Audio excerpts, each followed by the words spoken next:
Food Allergy Nation, I am Caroline Fleur, and today I'm going to give you my top 10 list of important words or phrases that I use regularly to help explain food allergies and our predicament to people outside of the food allergy community. Thanks for joining. Let's get into it.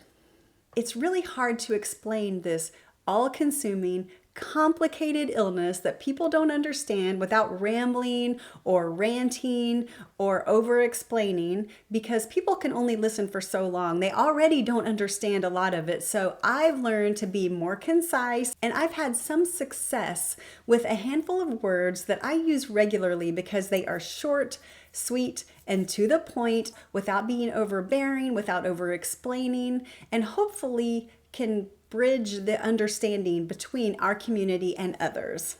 But as always, remember, I'm not giving medical advice or legal advice, and the video is not promotional. Okay, let's get into it. Phrase number 7. This is a big one. I use it all the time. It gets people's attention. They understand what I mean, and I have never had it not work. Pretend it's rat poison. I don't know how many times people have asked questions because they're trying to gauge how safe a situation is, and I need to really get that point home to them that having certain allergies by the people who are severely allergic is very dangerous and their life is at risk. So I've found when someone asks a question, liken that allergen to rat poison. Well, I know your child is allergic to peanut, and then the kids eating peanut butter are on the other side of the classroom. They're separated. Is that safe enough? Well, pretend it's rat poison. How comfortable would you feel eating your lunch 4 feet away from people who were doing experiments with rat poison? I also use this phrase when I'm explaining traces of allergens that can be in food, like traces of peanuts, traces of sesame, traces of dairy.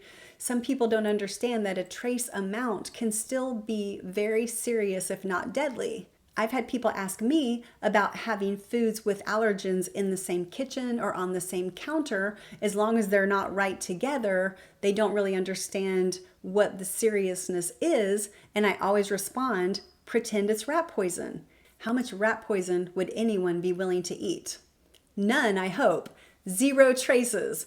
It gets the point across that it's very serious, and people who have a life-threatening allergy, their allergen is like rat poison. So when people keep that in mind, it's a lot easier to understand why traces of it are not okay. People eating that allergen 3 feet away is not okay. And I don't say it in a rude way or an ugly way. I'm not trying to get the one up on them. I'm just trying to be direct, open, get my point across, and it does.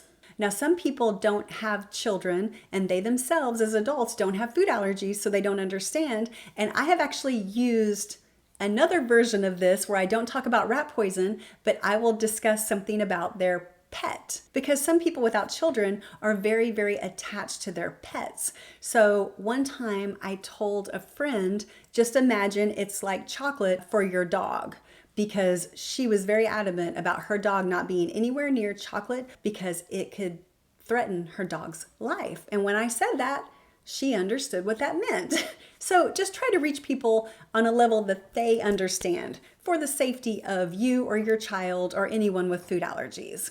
Thanks for being here to listen to my top 10 words and phrases that I use when I'm navigating the food allergy world and trying to share with people who are not a part of our community. I hope it's helped you to look at your own surroundings and come up with some useful phrases of your own that can help make your life easier and get your point across as concisely as possible. If you have your own expressions or words that have made your life easier, put them in the comment section below so that we can all learn from them. And if you haven't clicked subscribe yet, please click that subscribe button, because it helps me so much to know that there are people out there listening and watching and learning. So good luck, be safe, and I'll see you in the next video. Bye.